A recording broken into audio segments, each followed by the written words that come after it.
See if this focuses on me. All right, so one of the ways I find inventory is on the weekends. I go to yard sales, garage sales, estate sales, big old community sales, all that sort of good stuff. Now, instead of driving around aimlessly all over the place, what I do is I plan my route on an app called Yard Sale Treasure Map.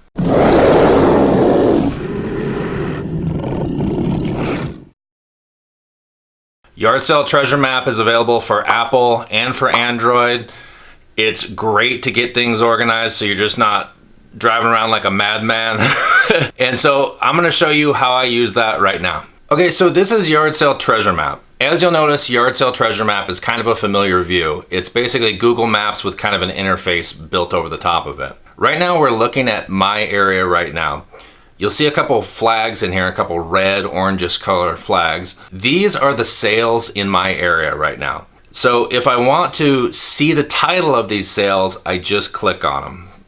And as you notice, I'm kind of bouncing around here and it gives the title. Now I should kind of mention where this information comes from. This information comes from Craigslist. So essentially Yard Sale Treasure Map pulls the information from Craigslist and modifies it and places the locations on the map so that you know where everything's at, and it makes it really easy. So instead of combing through all the individual Craigslist ads, you get to see it all here one place on a map. Now, if you find a yard sale that you like or a garage sale and you've clicked on it, if you click on the title again, it will take you directly to the Craigslist ad. So let's click on this one, this large yard sale. So this is exactly what they wrote on Craigslist. It is right at the ad. So we'll click on another one here. All right, there's another one. If they've included pictures, if they've included anything about the sale, it would be here as well. So now, if we like this sale, if this is something we want to go to, then once we've clicked on it, you'll see a star located in the top of the interface. So you can just click on that star. If you find another one that you like, go ahead and star it. You're basically favoriting this. So you're favoriting, you are bookmarking this sale. So I'll show you how this comes into play in a little bit. All right, here we go. We're gonna do one more. All right, I'll start. Okay, so here's what we can do now. We can go up to the upper right here and click on those three bars in the upper right. Okay, so now you can click on My Route. And by clicking on My Route, it will show you the locations that you've just selected. Now you can move these around and you can reorder them in any way. So just clicking and dragging, that will let you reorder them. So if there's one you'd rather go to first, you can. If there's one you'd rather go to second, you can just move them around any old way that you want to make it all good to fit which one you want to hit next. And you know, sometimes when you're driving, you hit one sale and you kind of get off track and you're like, oh man, I need to, you know, adjust my route. And so totally acceptable, and it will do it for you, no problem. Okay. So now in the upper right here, here's something else that you can do. If you click on all, it will show you all of the listings in that area. So you can scroll through them individually and look at those listings rather than click on them individually on the map if you want to.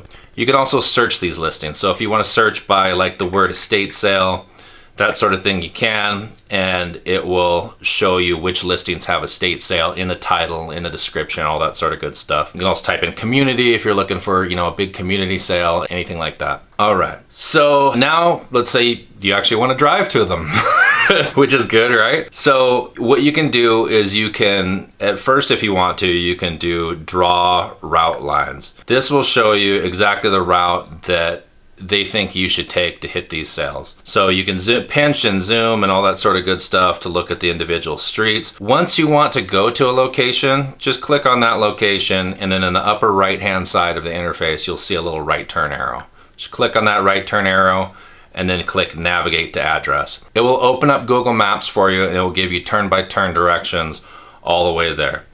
And so it'll probably head north toward Nevada Street. There you go.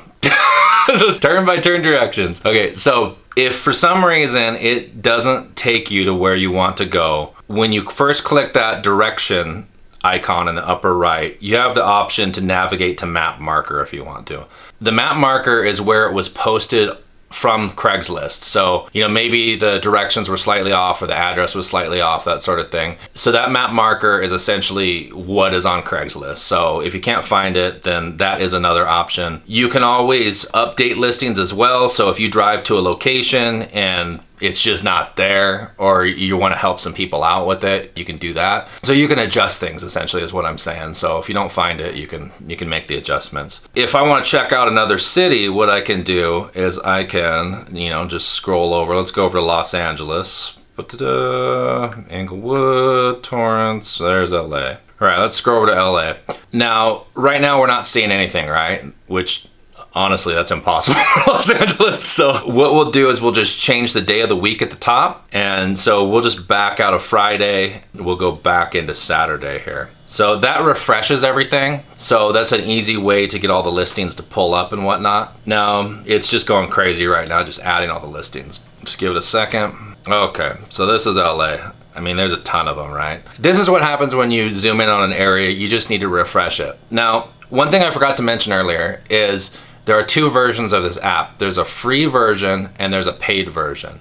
So now the free version makes it just a little bit painful so that you want to buy the paid version. I would literally just spring for the paid version. It's $5 for the year for the paid version. So quick, easy, it's $5 for the year. It's 100% totally worth it, and I would do it. The difference between the two is I think that the free version doesn't let you plan very far out. I think it only lets you plan like a day at a time, that sort of thing. And it doesn't give you access to all of the features. So just spring for the $5. There's a lot of features in this. There's some stuff I'm not probably gonna talk about here, but I'll just briefly mention it. There's change location at the top, you can see, so you can kind of manually type in something if you want to. You can change the icon colors, so if you want to change the estate sales and that sort of thing, so you know what those look like on the map, you can change those to a different color. You can print your maps as well, so if you're a little bit old school and you want to use the printed version driving around, you can totally do that. You can also sync everything as well, so you'll see up at the top route syncing. What that is if you have like an iPad and a bunch of other things, you can sync all this information so you're looking at it all together. So, hypothetically, let's say you're at work, right? And you're planning your trip for the weekend and you're doing it on your phone, you're doing yard sale treasure map on your phone.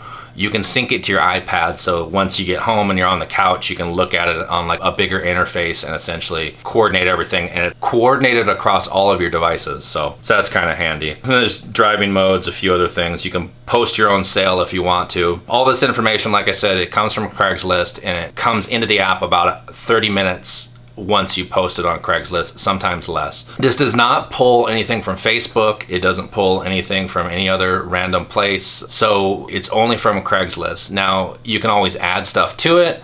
What I would suggest is a lot of times you won't see the sales up until you get closer towards the weekend. So Wednesday, Thursday, that sort of thing, that's when I would start looking at this and you'll see more of the sales. I would even check same day while you're driving around, because I gotta tell you, there's a lot of times where people are setting up for a garage sale and they're like, oh, there's nobody showing up. And they'll be like, oh, did you post it on Craigslist? And no, I didn't. And then all of a sudden they'll post it on Craigslist and then it will pop into this app. So I would check even while you're driving around and you'll just get more options that way. So a little tip of the day for you is I would look into Friday garage sales and yard sales. If you don't happen to be working for the man on Friday, then it's a good time to go because there's not a lot of people at the sale. So a lot of times you will see a Friday garage sale or a yard sale. Most people show up on the weekends, Saturday, Sunday, that sort of thing. Hit Friday if you can.